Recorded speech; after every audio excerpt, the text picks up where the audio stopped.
Assalamualaikum.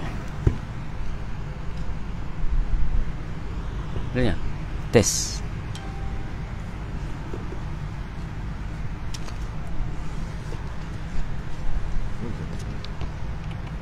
Oh, hijau kan.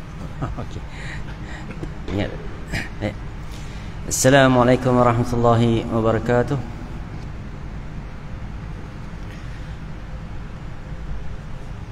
Bismillahirrahmanirrahim.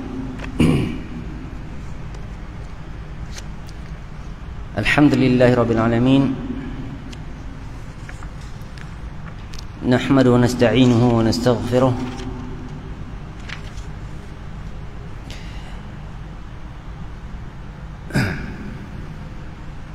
Wa na'udzu billahi min shururi anfusina was sayyiati a'malina.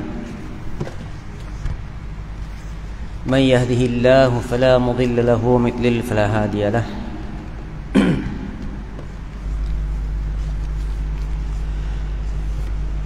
Asyhadu an la ilaha illallah wahdahu la syarika lah wa asyhadu anna Muhammadan abduhu wa rasuluh. Allahumma salli ala Muhammad wa ala ali Muhammad kama sallaita ala Ibrahim wa ala ali Ibrahim innaka Hamidum Majid. Allahumma barik ala Muhammad wa ala ali Muhammad kama barakta ala Ibrahim wa ala ali Ibrahim innaka Hamidum Majid. Amma ba'du. Alhamdulillah, segala puji bagi Allah Subhanahu wa taala. Dengan limpah kurnia sekasih yang dari Allah Subhanahu wa taala, kita diberikan kesempatan untuk hadir di rumah Allah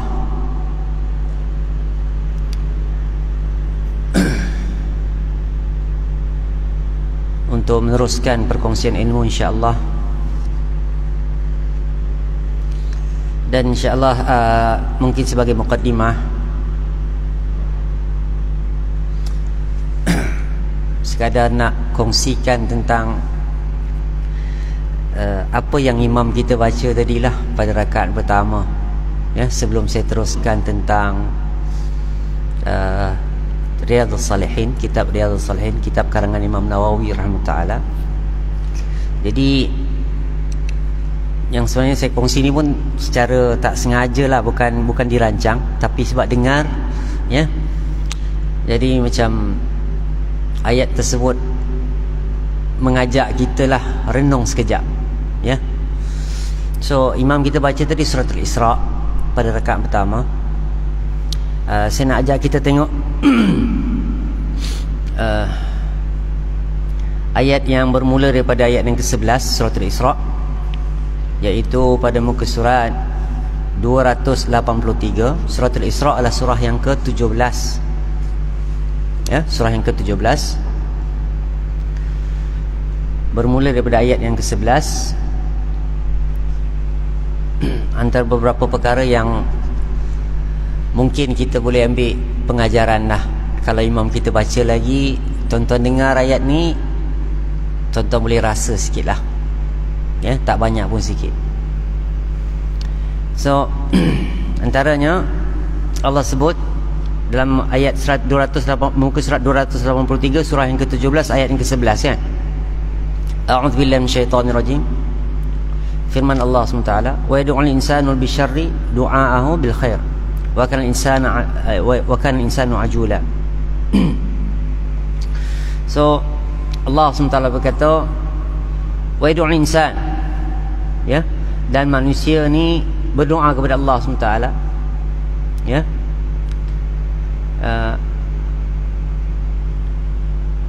Bisyarri, dia berdoa kepada Allah SWT dengan niat tujuan jahat. Dia berdoa kepada Allah SWT dengan ada tujuan sesuatu yang jahat.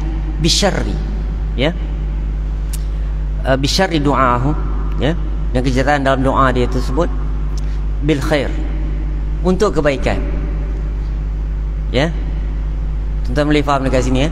So dia minta dekat Allah dengan niat yang jahat, dengan tujuan yang jahat, untuk sesuatu kebaikan untuk diri dia. Contohlah, untuk kita mudah faham kan, nanti adalah orang bagi rasuah kat aku, siap lagi, ya Allah bagilah hantar orang, satu orang bagi rasuah dekat aku, kebaikan tu untuk dia ya. Ataupun dia berdoa dekat Allah SWT, ya Allah bagilah aku menang judi ni ya. Dia pergi berjudi dengan tujuan dia nak pergi berjudi, tapi dengan niat kejahatan ya, tapi dia nak keuntungan daripada doa dia tersebut, dan dia minta kepada Allah SWT. Dan Allah kata kepada dia, wa kana insanu ajula, manusia ni memang terburu-buru ya, tak sabar nak dapatkan sesuatu, walaupun benda tu dengan cara yang jahat, cara yang buruk. Sebab tu para ulama keluarkan kaedah apa dia tuan-tuan kan, niat yang baik tidak menghalalkan cara yang buruk. Ini satu kaedah yang para ulama keluarkan ya. So sesuatu tersebut niat dia mesti baik, tujuan dia mesti baik, cara dia pun mesti betul. Sebablah ini antara perkara yang saya nak sentuh dalam perbincangan kita ni, dalam kita lembab ya. Kata pengarang ni, babu fil amri bil muhafazati ala sunnati wa adabiha ya. Bab dalam urusan menjaga dalam urusan agama ni, menjaga dia sunnah dan juga adabnya, yang kita sentuh pada pertemuan lepas pada bulan Ramadan ya. Jadi ini di antara perkara. Kemudian antara perkara menarik dalam juga yang kita baca tadi dalam surah Al-Isra tadi, saya nak ajak kita lihat tentang pada ayat yang ke 14 ya, ayat ke-14. So pada ayat 13 tu dululah kita tengok. Sebab segala amalan kita ini ya, dicatat tuan-tuan ya, ditulis walaupun sekecil-kecil perkara, walaupun sekecil-kecil perkara ya.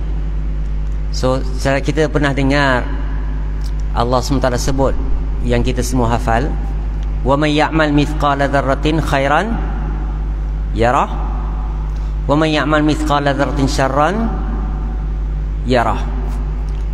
Siapa yang beramal dengan amalan kebaikan walaupun sebesar zarrah ya. Para ulama tafsirkan zarrah ni tuan-tuan kalau tengok satu semut yang paling halus tu, halus sangat, dia berkerumun kan. Kalau dia jalan seekor, kita tak perasan dia ada, walaupun dia dalam satu kumpulan yang banyak, kita tak perasan semut tu. So nak bagi tahunya, itulah antara maksud sebesar zarrah. Nak bagi tahu kita sekecil-kecil perkara yang kita buat pun ya, dicatat. Dalam surah lain Allah sebut, dalam surah Qaf, surah yang ke-50, Allah sebut pada ayat yang ke-17, 18 tu Allah kata, ma yalfizu min qawlin illa ladaihi raqibun atid. Tak ada satu amalan, tak ada satu perkara yang kita lafazkan, kita sebut, kita kata, melainkan ada malaikat yang mengawasi, akan jadi saksi untuk kita besok. Dia awasi kita dan dia akan buktikan, dan ada malaikat yang mencatat ya. Jadi dekat sini kalau kita tengok di dalam yang kita bincang ni tentang amalan-amalan kita, sebab itu pengarang mengatakan tentang tajuk dalam bab ini yang kita bincangkan, iaitu babul fil amr ya, bab dalam perintah bil muhafizati, dengan menjaga ala sunnati wa adabiha, menjaga sunnah dan adab-adabnya ya. So kita tengok dekat sini dalam ayat ke-14 ya. Allah kata, iqra kitabak, bacalah kitab catatan amalan kau ni ya. Bila kitab amalan tu diberi, kita dibaca, kita sendiri tengok, akan tengok dengan apa yang kita lakukan, walaupun sekecil-kecil perkara. Ya, iqra' kitabak, kata Allah. Bacalah, tengoklah apa yang kamu buat sepanjang hidup kamu. Ya, semalam, hari ini, besok. So Allah suruh kita baca, iqra' kitabak kafa bi nafsik al-yawma 'alaika hasiba. Cukuplah engkau sendiri menilai diri engkau tu macam mana. Ya, engkau sendiri nilailah engkau tu layak masuk syurga atau tidak. Baca. Tinggal lagi dosa yang kita buat, tuan-tuan. Kesalahan yang kita buat hari-hari tu tak tertulis, tak tercatat depan mata kita. Kalau kita rajin, kita tulis, kita akan tahulah apa kita buat. Dengan niat kita lagi, dengan amalan betul tak betul kita lagi. Ya. Jadi dekat sini satu benda yang penting, tuan-tuan, puan-puan, saudara dan saudari rahimani wa rahimakumullah. Ya. Kita bila perhatikan perkara-perkara ini, renungkan sama-sama. Ya. Kita renungkan dekat sini, kita semua akan berhadapan dengan Allah SWT. Allah telah mengutuskan kepada kita Rasul untuk menjelaskan kepada kita semua perkara dalam urusan agama, mula daripada bangun tidur sampai tidur semula. Bangun tidur, apa kita buat, apa kita nak buat, apa kita perlu buat, bagaimana kita nak buat. Ya, sampailah kita tidur semula, sehari suntuk. Ya, sebab itulah pengarang sebut dekat sini, ya, perintah menjaga sunnah dan adab. Ya. Jadi sebagaimana kita maklum, ya, baginda Rasulullah SAW, kita dah sebut pada pertemuan lepas bahawa baginda Rasulullah SAW ialah contoh untuk kita ikuti. Ya, contoh untuk kita ikuti, Rasul yang wajib kita taati. Sesiapa yang mentaati Rasulullah SAW, ya, maka dia telah mentaati Allah. Ini kita sebut pada pertemuan lepas, ya. Nah, ini di antara perkara yang saya mungkin kita nak sentuh semula, ya. Dan sesiapa yang mengikuti Rasulullah SAW, tadi taat, Rasulullah SAW kata apa, kita ikut.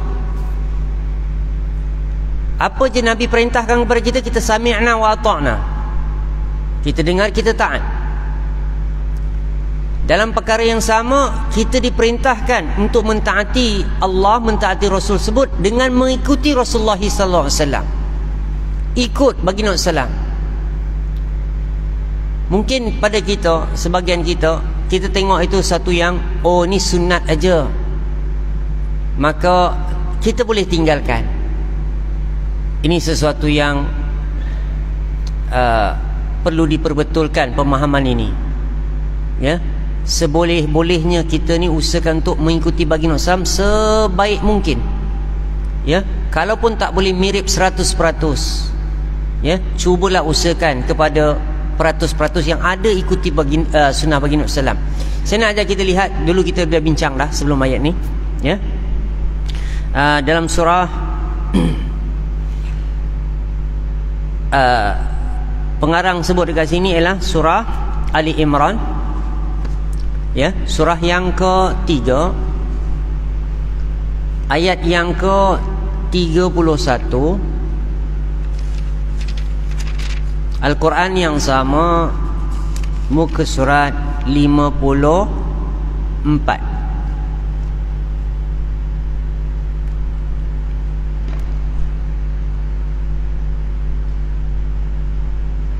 Saya ulang, surah Ali Imran, surah yang ketiga,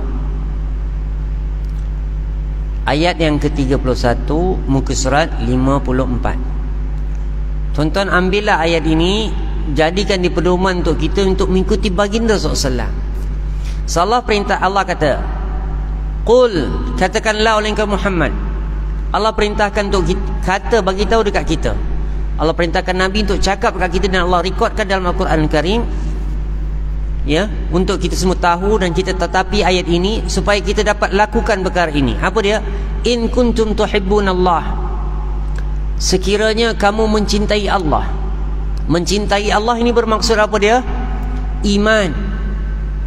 Kan Nabi SAW kata apa dalam hadis?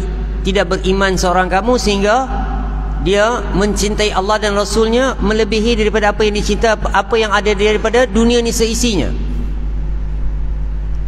lebih daripada mak ayah dia, lebih daripada sesiapa pun.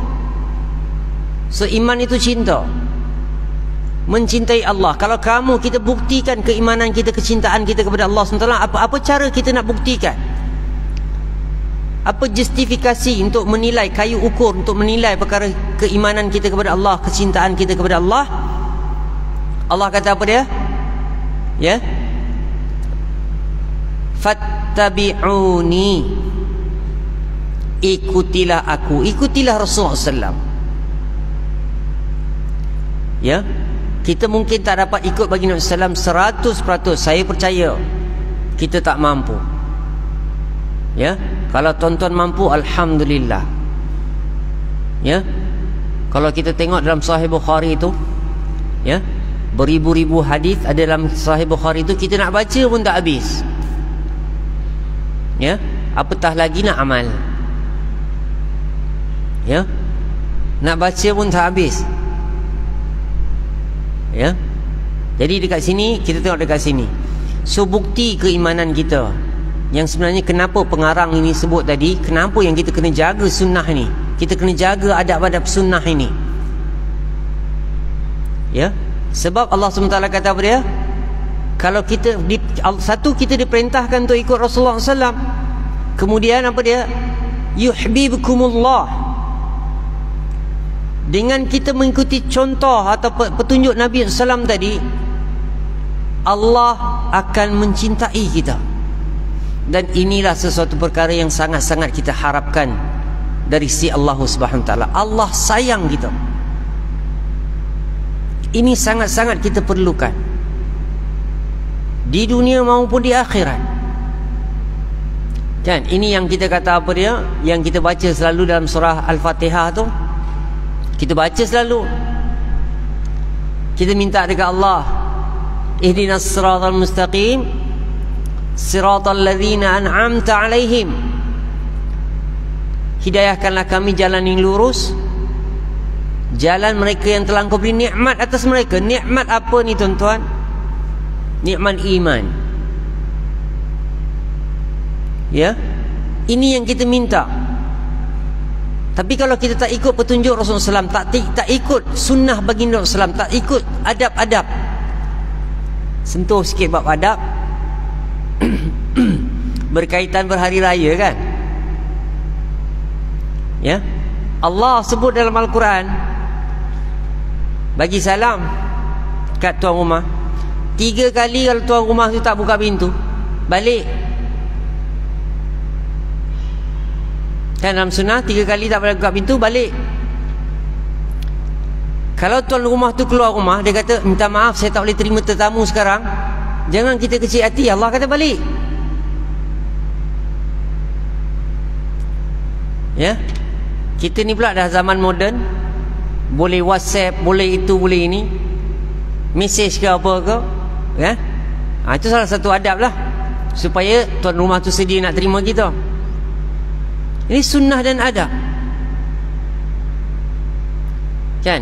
Dan jangan berdiri depan pintu rumah, berdiri di bahagian tepi, kan. Ini di antara sunnah dan adab, supaya kita tidak melihat apa aib-aib yang mungkin ketika tuan rumah tu buka pintu kita boleh ternampak.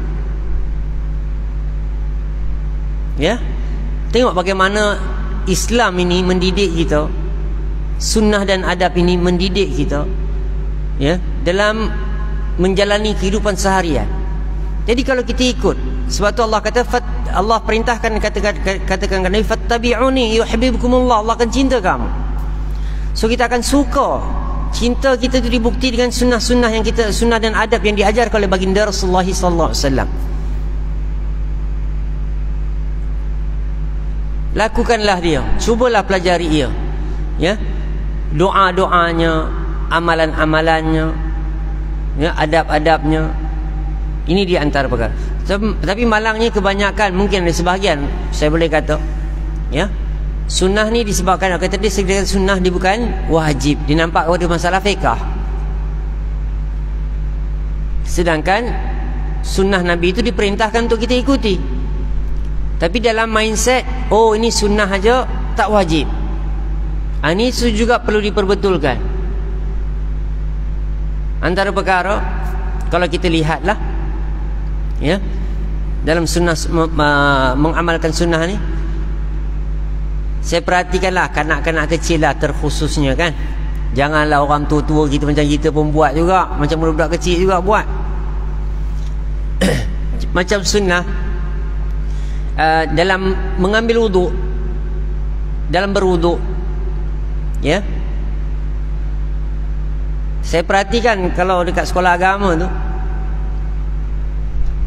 budak-budak ambil wuduk untuk solat zuhur atau solat asar, ya, diorang habis kuliah, habis kelas atau masa di penghujung kelas, mereka pergi solat dekat masjid sebelah. Kemudian tangan tak dibasuh, terus dia basuh muka, dia buka pilih air tu, dia terus basuh muka, sekali basuh tangan dia, basuh kepala dia, sapu kepala dia, basuh kaki dia, dah. Sunnah dan adabnya dalam berwuduk apa dia? Baca bismillah, kan, basuh tangan 3 kali, berkumur dan masuk air dalam hidung, kemudian keluarkan air daripada dalam hidung. Ini sunnahnya. Kemudian teruskanlah dengan basuh muka dan sehingga basuh kaki tersebut, ya. Tapi kebanyakan saya tengok kanak budak-budak ini, pelajar-pelajar ni, pelajar-pelajar kecil ini tinggalkan perkara ini sebab itu adalah satu perkara yang sunnah, ia bukan wajib. Walhal baginda Rasulullah SAW, kalau kita lihat dalam hadis, kalau kita lihat dalam takhrijul hadis, hadis yang dikumpulkan oleh para ulama dalam bab-bab wuduk ini, baginda Rasulullah SAW tak pernah tinggalkan basuh tangan, masuk air, berkumur dan masukkan air dalam hidung, ya, kecuali dalam masalah bab air dalam hidung dalam bulan Ramadan saja atau dalam keadaan berpuasa saja Nabi tak lakukan. Dan meninggalkan itu juga adalah sunnah. Ketika berpuasa kita tinggalkan air, masukkan air dalam hidung, itu adalah satu perkara sunnah, ya. Satu ini di antara perkara yang semua kita perlu berperhatikan. Dan Allah kata apa? Yuhibbukumullah. Ini satu, Allah akan cinta kita. Wa yaghfir lakum dhunubakum, dan Allah akan ampunkan dosa-dosa kita. Tuan-tuan, puan-puan, saudara-saudari rahmani wa rahimakumullah, kita tak tahu dengan sunnah-sunnah, walau mungkin kita pandang itu perkara yang kecil, itu adalah sunnah aja, sunat aja. Dengan sebab-sebab itu dosa-dosa kita diampunkan, ya. Sebab itu dalam hadis Nabi SAW, Nabi sebut tentang wuduk itu, ya, air wuduk yang keluar daripada kesan wuduk tersebut akan menghapuskan dosa-dosa. Dalam salat Nabi SAW sebut dalam riwayat Imam Tabrani rahimahullah bahawa kita ni dalam amalan kita memikul dosa-dosa kita ketika kita solat, di atas bahu kita, di atas tengkuk kita, dan dosa itu akan gugur ketika kita rukuk dan sujud, ya. Dan ini di antara perkara dosa-dosa yang terampunkan. Allah akan ampunkan dosa-dosa kita dengan kita mengikuti sunnah-sunnah baginda Rasulullah sallallahu alaihi wasallam. Bukan sunnah saya, tapi sunnah baginda Rasulullah SAW. Bukan sunnah mana-mana ustaz, bukan sunnah mana-mana tok syekh, tapi sunnah baginda Rasulullah SAW. Ini ada jaminan daripada Allah SWT, ya. Jadi ini di antara perkara pengarang sebutkan dekat sini, ya, untuk kita ingatkan, ya. So saya nak ajak kita lihat dalam surah An-Nisa, surah yang ke-4, ayat yang ke-80, muka surat 91.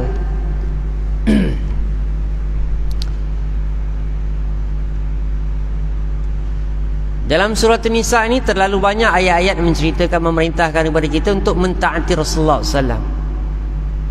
Ya.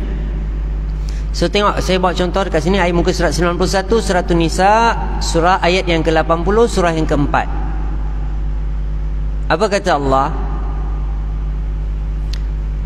Man yuti'ir rasul faqad ata' Allah. Apa kata Allah?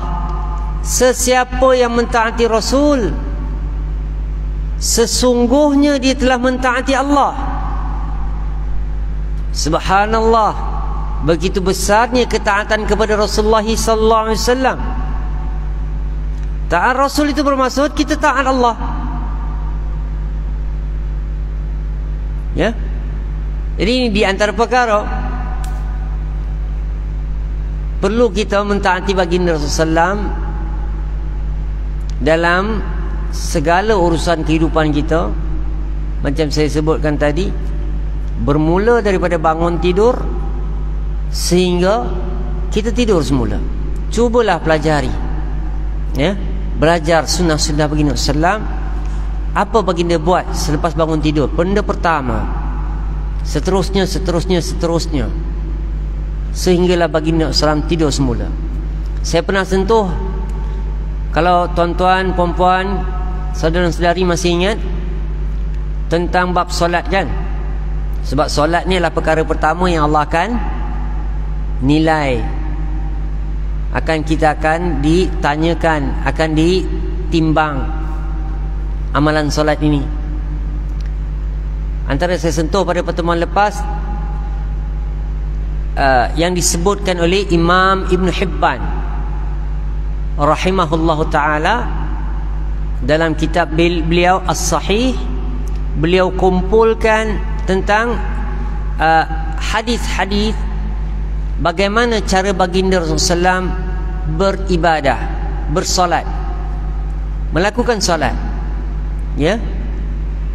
Kemudian kesimpulan yang beliau nyatakan, ya, beliau berkata dalam 4 rakaat solat seorang insan tersebut, seorang hamba tu solat dalam 4 rakaat tersebut terdapat 600 sunnah dan adab. 600 sunnah dan adab, ya. Bila pengarang ulama-ulama lain membaca kata-kata Imam Ibn Hibban ini, beliau, para ulama ini pun berusaha untuk melihat, mencari bagaimanakah 600 sunnah dan adab tersebut yang dilakukan daripada mula takbiratul ihram sehinggalah salam.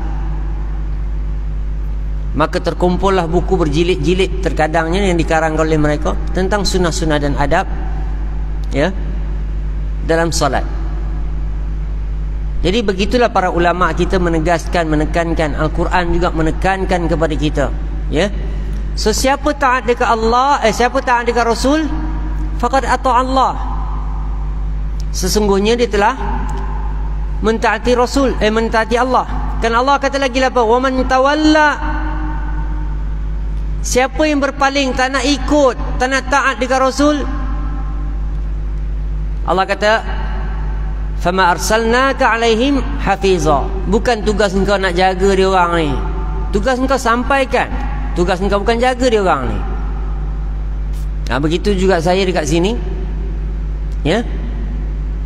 Saya menyampaikan, beritahu apa kehendak Allah, apa kehendak Rasul, apa yang difahami oleh para ulama kita dalam perintah Allah SWT agar kita menjaga sunnah-sunnah dan juga menjaga adab-adab yang diajarkan oleh baginda Rasulullah sallallahu alaihi wasallam, ya. So terlalu banyaklah, ya, kalau kita bicara pasal sunnah, menjaga sunnah dan adab ni, sunnah-sunnah dan adab ni banyaklah. Bermula macam saya kata tadi, bangun tidur, dalam bab makan, dalam bab, ya, segala bab lah. Saya bawa contohlah bab minum dulu, sentuh sebenarnya banyak kali jugalah saya sentuh ni, sebab ni hari raya, ya. musim hari raya. Hari raya sebenarnya satu hari je daripada kalau Aidilfitri ni, hari raya tu sampai zuhur je.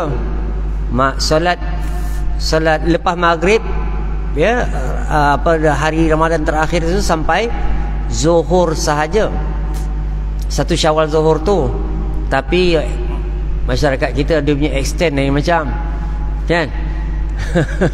Extension dia tu, dia bawa sampai ke semalam pun dapat jemputan juga, ini hari pun dapat jemputan juga. Kita pun duk adjust waktu kita untuk hadir di jemputan lah pula, kan?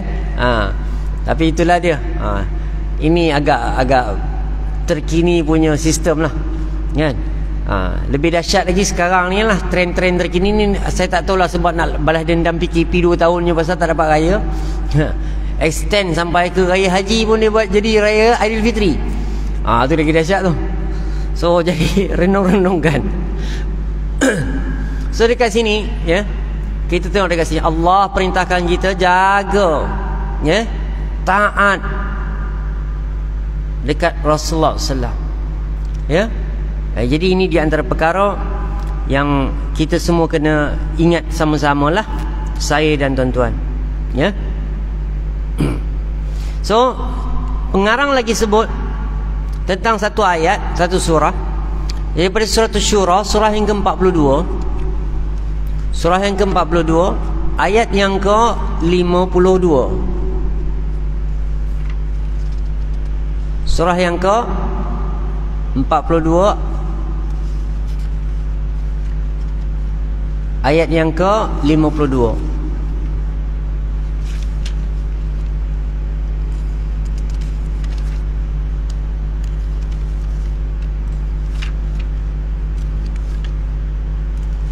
Al-Quran yang sama, muka surat 489.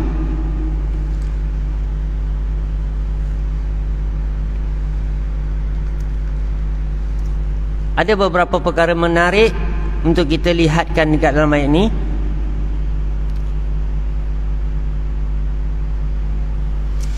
Allah kata, wa kadzalika auhayna ilaika ruhan min amrina ma kunta tadri al-kitab wal iman walakin ja'alnahu nuran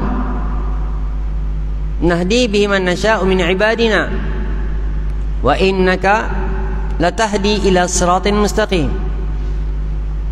Baik, ayat ini sangat penting untuk kita berikan perhatian. Ada banyak poin penting. Pertama, wa kadzalika auhayna ilaika ruhan min amrina, demikianlah kami telah mewahyukan kepada engkau Muhammad ruh. Baik, kenapa Allah sebutkan, Allah sifatkan Al-Quran sebagai ruh? Ini pertama. Ruh ni, ya, kalau kita lihat, ada ruh, ada tubuh, ada kehidupan. Tanpa ruh, ada tubuh adalah jenazah, mayat, bangkai. Betul? Okey. So sebab itu kita kena ada Al-Quran, barulah kita ada kehidupan. Ini ringkasannya, ya. Tuan-tuan kena hayati Al-Quran selalu, baca Al-Quran selalu, hayati ia selalu, tadabbur ia selalu. Okey. Kemudian itu yang pertama, ya. Ma kunta tadrimal kitab wal iman. Muhammad, sebelum Al-Quran diwahyukan kepada engkau, engkau tak tahu apa itu kitab, apa itu iman. So kalau kita sendiri, kita nak beriman tanpa Al-Quran, bagaimana? Macam mana kita kata kita beriman sedangkan kita tak ada Al-Quran? Nabi SAW sendiri pun tak tahu apa itu iman kalau dia tanpa Al-Quran, kalau Allah tak wahyukan kepada dia. Bagaimana pula dengan kita? Ya, ini di antara pemerhatian yang kita perlu berikan perhatian dalam kehidupan kita tentang Al-Quran dan Al-Hadis. Ya, Al-Hadis ini untuk mengajar kita tentang sunnah-sunnah, ada perintah-perintah Nabi SAW. Begitu juga Al-Quranul Karim. Bagaimana kita nak memahami iman, kata Allah, ma kunta tadril mal kitab wal iman. Engkau tak tahu apa itu kitab, engkau tak tahu apa itu iman sebelum Al-Quran diwahyukan kepada engkau. Kemudian dengan mudahnya kita kata, oh saya beriman tapi saya tak pedulikan Al-Quran. Mana mungkin kita dapat keimanan ni, kefahaman iman ini, ya, tanpa Al-Quran Al-Karim. Baginda Rasulullah pun tak boleh dapat. Ya, jadi pemerhatian kepada Al-Quran untuk kita semua kena faham. Ada 2 poin dekat sini Allah kata, ya, dekat sini setelah kita bincang ni. Pertama, Al-Quran itu memberi kehidupan. Ya, Al-Quran itu memberi kehidupan. Yang keduanya, Al-Quran itu memberikan kita kefahaman tentang iman. Baik. Kemudian Allah kata kepada dia, walakin ja'alnahu nuran. Akan tetapi Allah jadikan Al-Quran ini sebagai apa dia? Cahaya. Kenapa Allah sifatkan Al-Quran itu Allah jadikan dia sebagai cahaya? Ya, yaitu mengeluarkan, Allah kata dalam ayat lain, Allah keluarkan kita minaz zulumati ilan nur. Allah akan keluarkan kita dari zulumat. Apa tu zulumat? Zulumat itu maksud syirik, zulumat itu maksud kafir, zulumat itu maksud kemunafikan, zulumat itu bermaksud sesat, zulumat itu bermaksud jahil. Ada 5 maksud zulumat dalam Al-Quranul Karim, ya, yang mana kita akan dikeluarkan daripada perkara tersebut, ya. Yang mana juga Al-Quran lagi, nahdi bi man nasya'u min ibadina. Allah dengan Al-Quran ini Allah akan berikan hidayah kepada siapa yang Allah kehendaki daripada hamba-hamba dia, ya.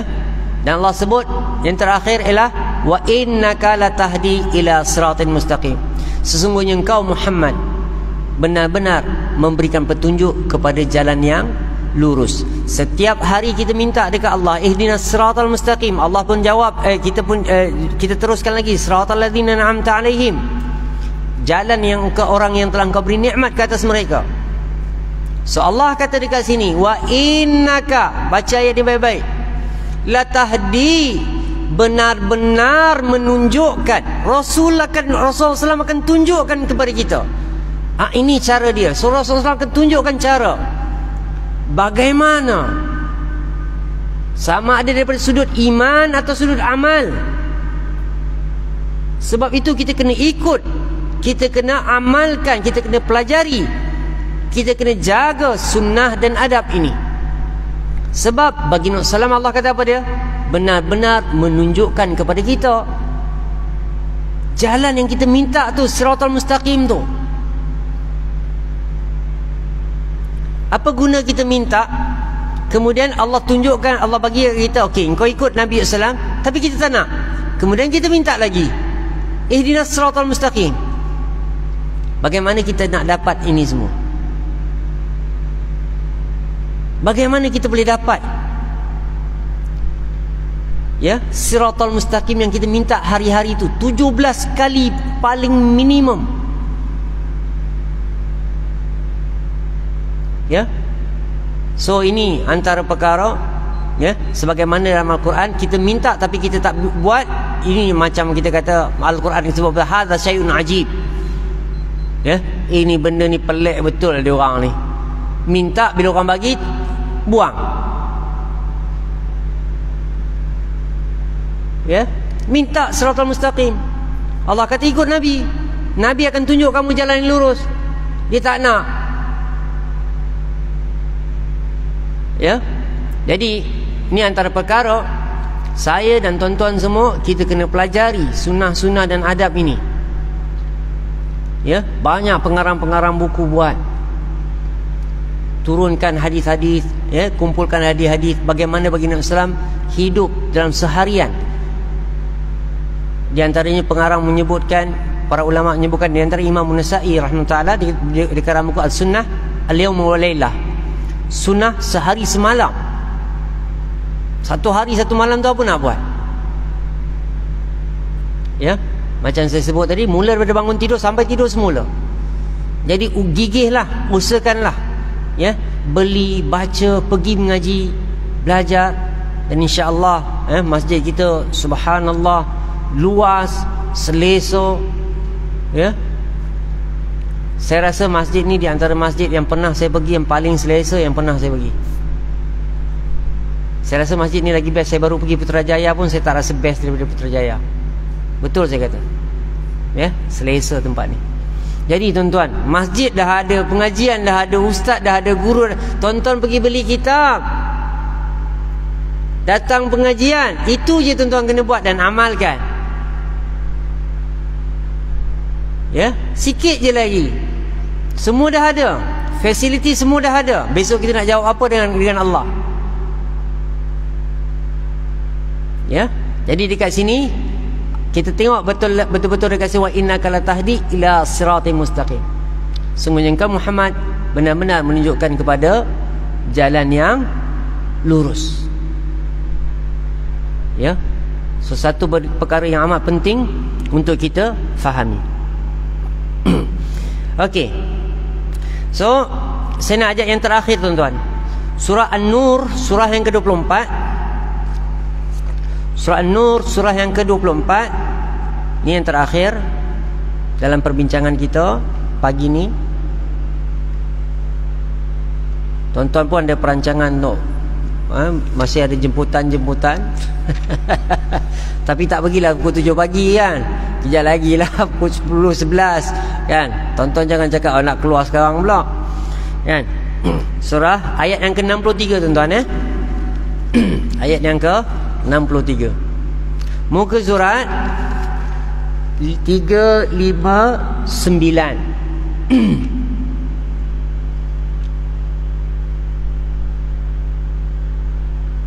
Okey, ni penting antara kita dengan Rasulullah SAW. Imam Nawawi rahimahullah bawa ayat ini, ya. Allah kata, la taj'alu du'a ar-rasuli bainakum ka du'a'i ba'dikum ba'dha. Janganlah kamu panggil, kamu jangan panggil lah, ya, jangan panggil Rasul ni macam mana kamu panggil sebagian kamu memanggil sebagian yang lain. Muhammad, jangan.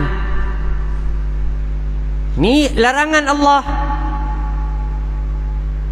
Kan? Kita mungkin tak kenalah tuan-tuan sebab kita tak ada zaman Nabi.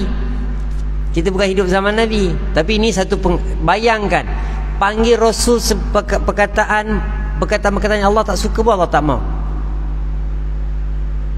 Ya? Apatah lagi dengan menyelisih petunjuk Rasul. Rasul buat macam ni, dia nak buat macam tu. Ya? So, tengok dekat sini ya. Qad ya'lamullahu alladhina yatasallaluna minkum liwadha. Tengok Allah kata apa? Falyahdharil ladzina yukhalifuna an amrihi. Tengok ayat ini sangat penting, ya. Falyahdharil ladzina yukhalifuna an amrihi. Ya, Allah kata apa dekat sini? Ya. Maka hendaklah orang yang menyelisih perintah Rasul tersebut, ya. Apa dia? Takut, bimbang, peringatan daripada Allah SWT, ya. Maka berilah peringatan kepada mereka yang mengisi petunjuk Rasul tersebut. Jangan berbeza dengan sunnah Nabi. Apa dia? Antusibahum fitnah, ya. Mereka supaya yang menyebabkan mereka ditimpakan fitnah. Fitnah ni apa tuan-tuan? Fitnah ni bukan mengumpat mengata sesuatu yang tak ada pada dia. Itu bukan fitnah dalam Al-Quran. Fitnah masuk dekat sini adalah, fitnah itu bahasa kita kan, yang kita sebut macam tu. Fitnah ni adalah syirik. Nanti Allah akan timpakan kesyirikan. Menyelisih Rasul akan menyebabkan kesyirikan, tuan-tuan. Bahaya benda ni, bukan benda kecil. Syirik ni akan sebab apa? Menyebabkan apa dia? 1, kekal dalam neraka. 2, haram syurga. 3, amalan semua terhapus. Bukan benda kecil, ya. Jadi dekat sini tuan-tuan kita tengok sini. Sebab tu Allah pesan jangan menyelisih Rasul. Apa Nabi sebut, itu yang kita buat. Oh, tak apa ni, tak wajib. Jangan. Kita tahu itu sunnah, kita ikut. Dan kita yakin bahawa dengan apa yang kita buat tu Allah akan nilai. Dan perkara sunnah-sunnah yang kita ikut tersebut, ya, akan mendapat gugurnya dosa-dosa, akan menyebabkan kecintaan Allah kepada kita. Dan sesuatu yang menyelisih sunnah Nabi itu adalah satu yang Allah berikan amaran. Allah kata apa lagi? Bukan sekadar fitnah saja. Au yusibahum azabun alim. Jangan menjadi Rasul, dia akan menyebabkan kamu akan ditimpa dengan azab yang pedih. Ya. Jadi ini di antara peringatan-peringatan daripada Al-Quran dan Sunnah Nabi SAW. Ya, semua kita ambil perhatian. Yang kita minta sehari-hari tersebut, ihdinas siratal mustaqim. Ya, dan semoga-moga kita diberikan taufik dan hidayah oleh Allah SWT untuk diberikan kekuatan, masa, kelapangan hati untuk mempelajari Al-Quran dan Sunnah Nabi SAW dan mengamalkan dalam kehidupan kita. Wallahu ta'ala alam. Kalau ada apa-apa soalan, insya-Allah. Ada apa-apa soalan? Kalau ada lah. Dia nak raya-raya ni memang kurang sikit soalan dia. Tak ada ya tuan-tuan InsyaAllah semoga Allah SWT memberi kita taufik dan hidayah. Ya. Untuk majlis tasbih kifarah, subhanakallahumma bihamdik, asyhadu an la ilaha illa anta, astaghfiruka wa atubu ilaik. Ila liqa. Assalamualaikum warahmatullahi wabarakatuh.